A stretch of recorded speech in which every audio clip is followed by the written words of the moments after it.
Kita buka surat Al-Mumtahanah ayat 10 ya. Al-Mumtahanah. Sedikit ini sampai ayat 13.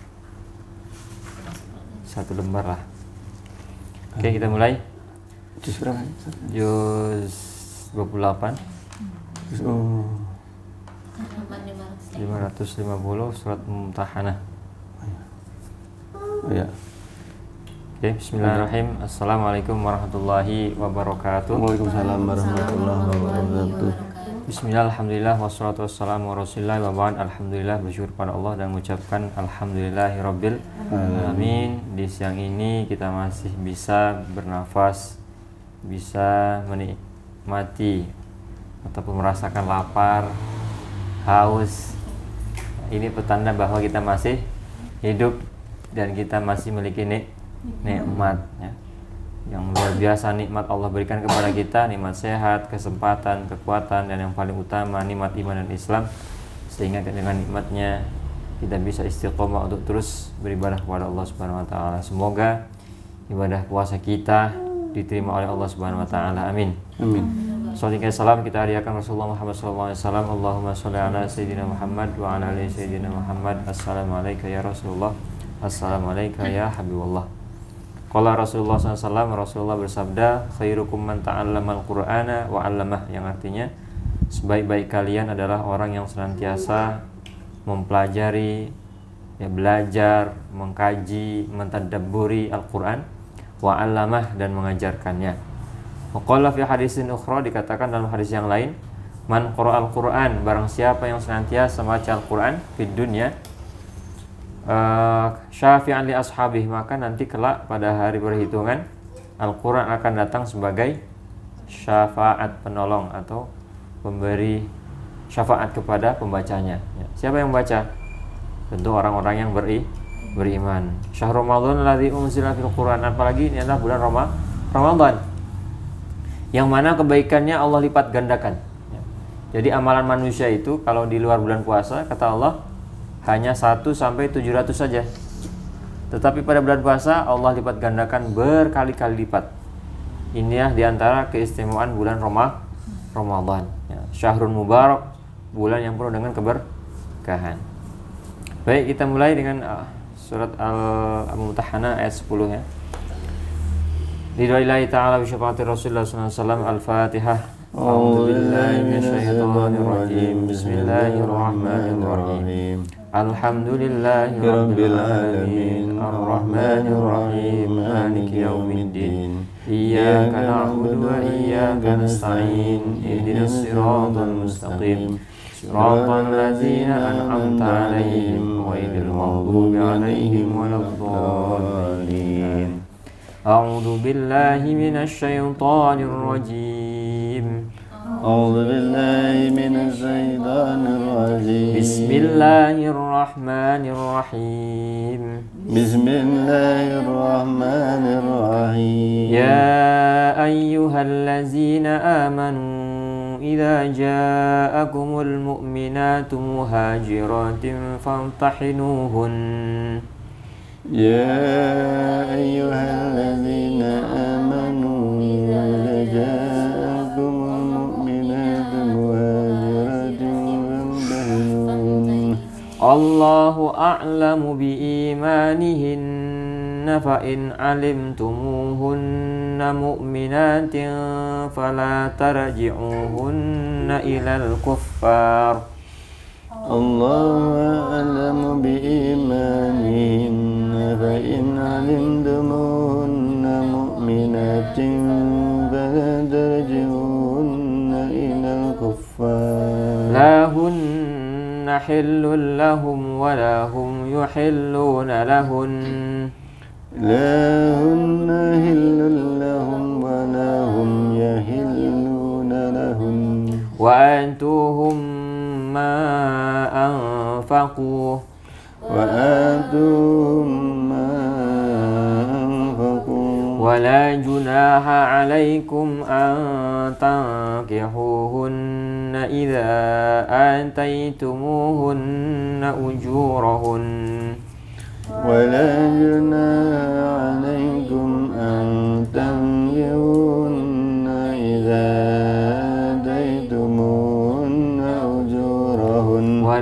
تمسكوا بعصم الكوافر واسألوا ما أنفقتم وليسألوا ما أنفقوا ولا تمسكوا بعصم الكوافر واسألوا ما أنفقتم وليسألوا ما أنفقوا ذلكم حكم الله ذلكم حكم الله يحكم بينكم يحكم بينكم والله عليم حكيم. والله عليم حكيم. Teruskan. وإن فاتكم شيء من أزواجكم إلى الكفار فعاقبتم فآتوا الذين ذهبت أزواجهم مثل ما أنفقوا واتقوا الله الذي أنتم به مؤمنون. Teruskan.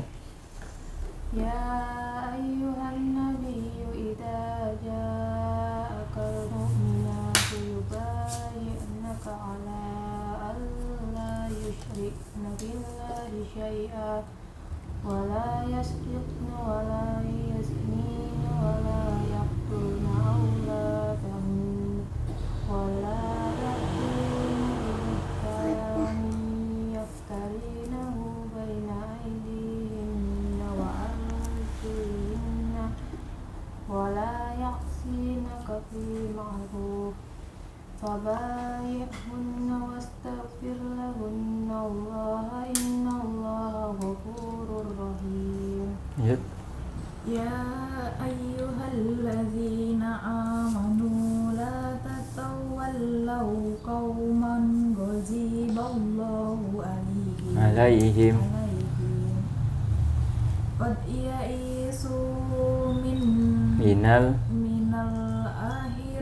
من الآخرة كما يئس الكفار من أصحاب القبور. Shadaqallahul azim. Sadaqallahul azim. Baik. Allah berfirman dalam Al-Mumtahanah 10. Wahai orang-orang yang beriman, apabila telah datang kalian, Wahai orang-orang yang beriman, apabila perempuan-perempuan mukmin datang berhijrah kepadamu, maka hendaklah kamu uji keimanan mereka. Allah lebih mengetahui tentang keimanan mereka. Jika kamu telah mengetahui bahwa mereka benar-benar beriman, maka janganlah kamu kembalikan mereka kepada orang-orang kafir atau suami-suami mereka. Mereka tidak halal bagi orang-orang kafir itu, dan orang-orang kafir itu tidak halal bagi mereka. Dan berikanlah kepada suami mereka mahar yang telah mereka berikan. Dan tidak ada dosa bagimu menikahi mereka apabila kamu bayarkan kepada mereka maharnya. Dan janganlah kamu tetap berpegang pada tali atau pernikahan dengan perempuan-perempuan kafir. Dan hendaklah kamu minta kembali mahar yang telah kamu berikan.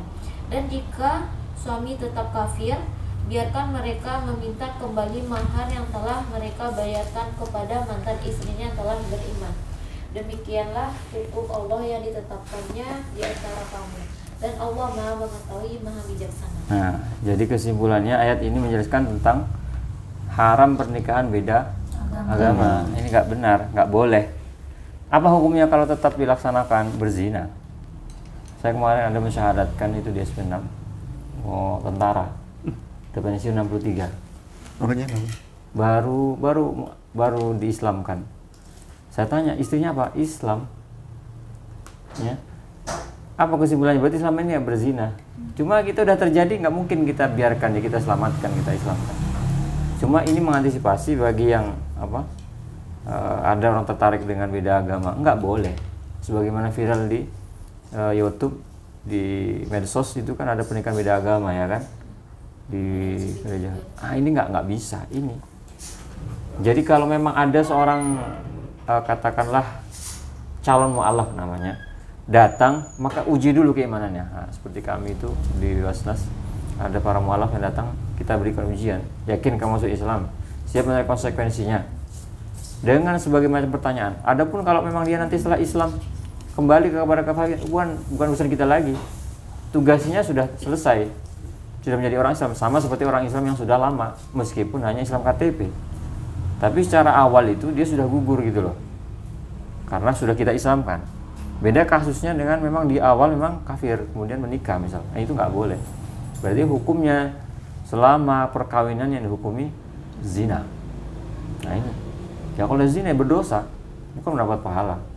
Nah, ya jadi perlu adanya ujian. Allahu a'lamu bi imanihinna. Ya.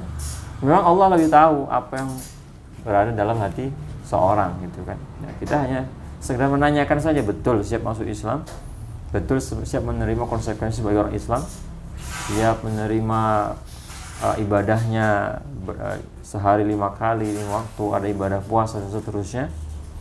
Kalau dia menjawab iya, ya kita teruskan lanjut gitu. Tapi kalau tidak, ya sudah mundur gitu loh. Artinya kita tidak memaksa orang beragama Islam. Kita memang menghormati perbedaan, tapi ketika ada soal pernikahan memang ini serius, sudah masuk ranah agama, tidak dibenarkan karena kita kan menghormati dengan berbeda, bukan ada sendiri hukumnya ya. Nah ini. Kemudian fala tarji'uhunna ilal kuffar. Ya, jadi kalau memang dia sudah menyatakan beriman dan mau masuk Islam, Islamkan. Mana tahu dengan seperti itu dia mati, orang yang nggak mengislamkan malah berdosa. Yang menyatakan dia mau Islam ternyata nggak diislamkan, nggak dibimbing, orang sekelilingnya berdosa. Ya, artinya mana tahu dengan niat dia mau Islam langsung ditafsirasi meninggal dunia, dia sudah dicatat dan mati dalam keadaan Islam, berarti husnul khotimah. Husnul khotimah itu apa? Mati dalam keadaan membawa Islam itulah. Nah, bukan hanya sekedar baik yang memang itu, tapi intinya husnul itu baik, khotim itu akhir hayat itu baik dalam keadaan membawa Islam, membawa iman. Kemudian seperti itulah hukum Allah, artinya nggak bisa diganggu gugat. Walaupun ada pernikahannya di gereja, tapi metodenya menggunakan, pokoknya ribet, nggak benar itu. Ketika pernikahan beda agama dilangsungkan, apapun ceritanya tetap haram, dan ketika itu tetap dilaksanakan maka hukumnya adalah zina. Ya sekalian kalau orang-orang dua-duanya kafir, berarti ketika masuk Islam dua-duanya di semuanya dihapuskan dosanya, kesalahannya. Tapi kalau orang-orang Islam kemudian menikah dengan orang kafir, berarti itu berzina selama perkawinannya. Nah ini, lanjut. Dan Jika ada sesuatu atau pengembalian mahar yang belum kamu selesaikan dari istri-istrimu yang lari kepada orang-orang kafir, lalu kamu dapat mengalahkan mereka, maka berikanlah dari harta rampasan kepada orang-orang yang istrinya lari sebanyak mahar yang telah mereka berikan, dan bertakwalah kamu kepada Allah yang kepadanya kamu beriman. Nah, jadi kalaupun ada orang kafir kok memberikan mahar kemudian belum diberikan, maka coba kasihlah dia itu mahar dari harta rampasan yang perang yang telah didapatkan. Nah, ini jadi apa sih mahar? Mahar itu apa? Mas kawin. Mas kawin itu apa? Hadiah, ya istilahnya. Hadiah atau penghormatan dari seorang calon suami kepada istri. Nah, jadi seperti itu. Lanjut. Wahai Nabi, apabila perempuan-perempuan mukmin datang kepadamu untuk mengadakan baiat atau janji setia bahwa mereka tidak akan mempersekutukan sesuatu apapun dengan Allah, tidak akan mencuri, tidak akan berzina, tidak akan membunuh anak-anaknya, tidak akan berbuat dusta yang mereka ada-adakan antara tangan dan kaki mereka, dan tidak akan mendurhakaimu dalam urusan yang baik, maka terimalah janji setia mereka dan mohonkanlah ampunan untuk mereka kepada Allah. Sungguh Allah Maha Pengampun, Maha Penyayang. Begitu juga ketika ada orang yang bersumpah, dia betul-betul sumpahnya itu tidak menyebutkan Allah. Ya, dalam praktiknya misalkan kita ragu nih, dia katanya Allah sudah Islamkan kok malah kembali kepada kafir.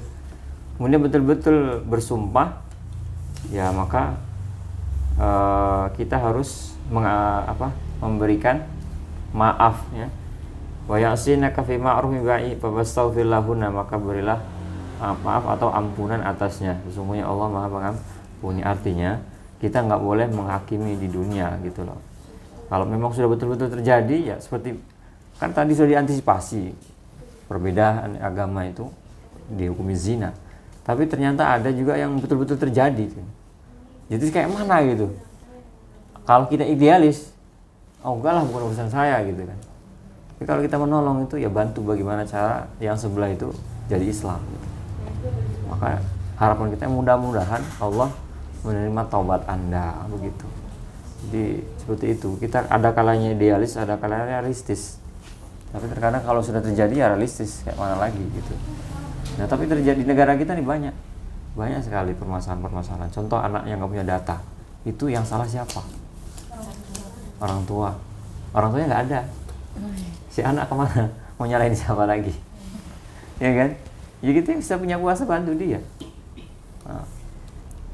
Rumit memang, banyak sekali permasalahan di negara kita nih. Contoh ada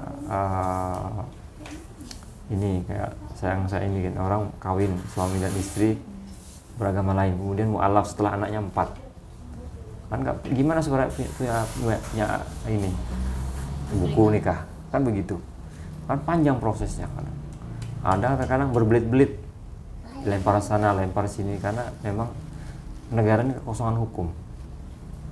Artinya ya sebisa mungkin kita bantu bagaimana supaya punya identitas gitu kan. Jadi kasihan itu orang-orang yang seterusnya. Kalau yang sekarang mungkin ya aman-aman saja. Tapi untuk generasi seterusnya jadi nggak punya kepastian hukum. Mau dibantu, mana dasarnya? Masuk ke Kesra ataupun ke dinas sosial, mana KTP-nya? Susah. Karena kita hidup dalam negara.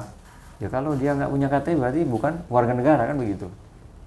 Tapi kenyataannya ternyata banyak orang-orang yang hidup nggak punya KTP. Nah itu. Baik, kemudian tentang puasa, ini bulan sekolah Mbak ya. Puasa itu sama seperti sekolah. Sekolah itu apa yang lakukan? Disiplin. Ya. Hikmah puasa itu diantaranya disiplin. Yang biasanya kita bangunnya jam 6, sekarang harus bangun jam 4. Kan begitu. Jam 2 kan. Masa. Ya, seperti itu. Jadi puasa itu bulan sekolah, melatih disiplin. Kemudian yang kedua, mendidik kita untuk sehat. Kenapa tidak? Karena kita makan 2 kali ya. Sekarang kita lemes-lemesnya nih, ngantuk-ngantuknya nih. Emang itulah artinya kita akan merasakan dibakar penyakitnya insya Allah. Orang puasa itu dibakar penyakitnya, dibakar dosanya. Nah, maka kata Allah, kata Rasulullah, barang siapa yang berpuasa imanan, kata iman, ghufira lahu ma taqaddama min dzambi. Insyaallah semua dosanya akan diampuni 1 tahun 11 bulan yang lalu. Ya. Di bulan yang penuh berkah, di mana keberkahannya? Gimana tidak? Semua amalan kita dilipat gandakan. Ya. Tapi Pak Ustaz, bukankah tidur juga ibadah? Ya betul. Kalau tidurnya hanya ibadah, apalagi tidak tidurnya kita melayani pasien, emang nggak luar biasa pahalanya banyak gitu ya. Nah, jadi semua yang dilakukan itu adalah ibadah. Ya, kemudian pengistilahan bulan Ramadan itu banyak, ada yang disebut dengan syahrul maghfirah, bulan ampunan. Iya betul, diampuni. Kalau Ramadan sudah datang, Allah buka pintu surga seluas-luasnya dan Allah kunci pintu neraka serapat-rapatnya. Wasufidatus syayatin, dan Allah belenggu para syaitan. Artinya apa? Beribadah di bulan puasa ini suatu sisi mendukung. Kalau hari biasa puasa itu terasa berat, kenapa? Kita puasa, yang lain nggak puasa. Ada snack misalnya. Tapi puasa ini mendukung semuanya. Malamnya kita tarawih kan begitu situasinya. Jadi banyak. Kemudian Ramadan ini disebut dengan syahrun apa lagi? Mubarak, azim, yang agung. Agungnya di mana? Karena istimewanya adalah tahunan, setahun sekali datang. Jadi Ramadan itu seperti tamu. Yang kata Rasulullah, barang siapa yang beriman kepada Allah dan hari akhir, falyukrim dhaifah, maka hendaknya muliakan tamu. Maka begitu pula Ramadan itu seperti tamu. Kalau kita mau mendapatkan kebaikan, maka kita harus memberikan servis terbaik. Ya, artinya apa? Semangat meskipun loyo gitu. Tapi tetap semangat gitu kan. Tapi puasa itu nanti ketika berbuka apa rasanya? Nikmat. Walaupun makan seadanya itu nikmat. Itu yang menjadikan nikmat itu bukan karena lauknya, tapi karena laparnya manusia. Kemudian lagi ada satu hal yang harus kita rubah mungkin di bulan puasa ini. Kita lebih konsumtif di bulan puasa atau nggak bulan puasa? Atau ibu-ibu nih biasanya belanja itu irit di bulan puasa atau nggak bulan puasa?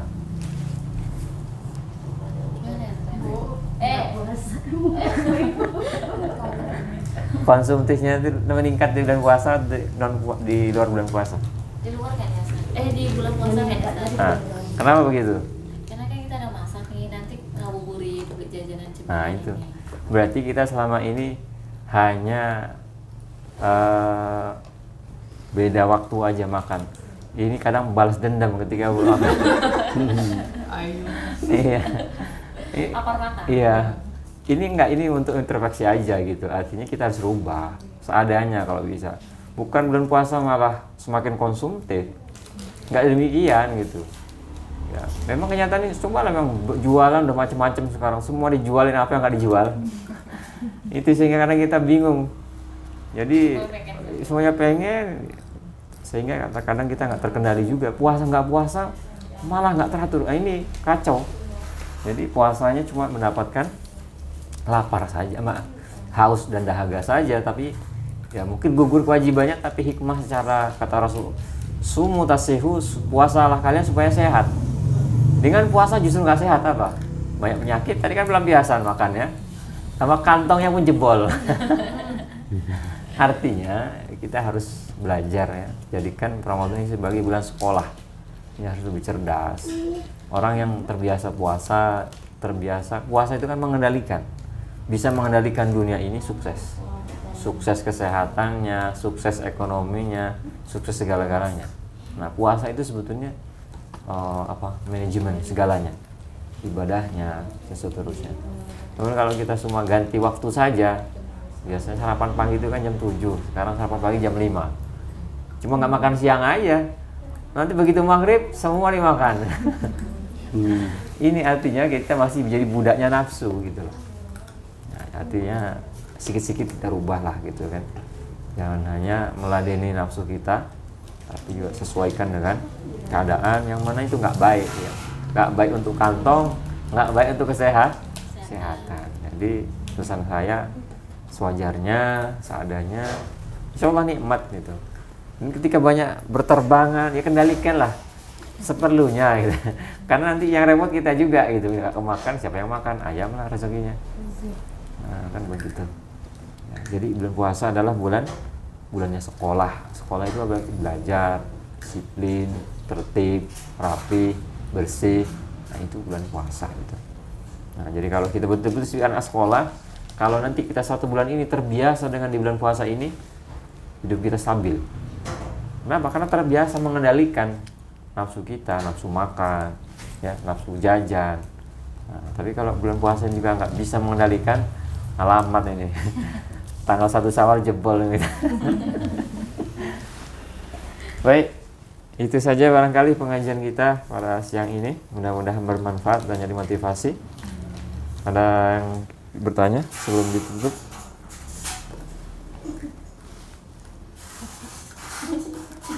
Nggak ada? Nggak ada.